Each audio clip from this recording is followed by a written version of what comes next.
আজকে সকালে আগে হবুবাবুকে চান করিয়ে নিয়ে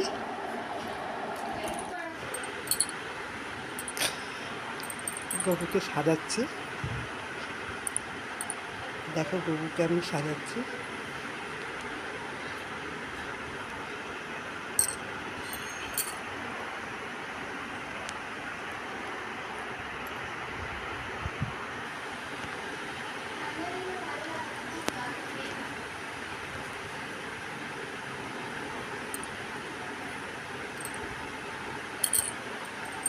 গপুকে আমার সাজানো হয়ে গেছে।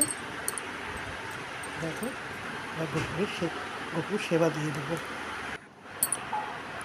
গপুর সেবা দিয়ে এবার আমি উপরে যাব আমাদের ঠাকুরঘরে পুজো করতে। আজকে দেখো ঠাকুরঘর সারা হয়ে গেছে। রাধাকৃষ্ণের এই যে মালা গেঁথেছি দেখো, আর একটা মালা গেঁথেছি সিদ্ধিবিনায়কের জন্যে। আজকের বুধবার, তার জন্য এটা সিদ্ধিবিনায়কের জন্য একটা ছোট্ট মালা গেঁথেছি।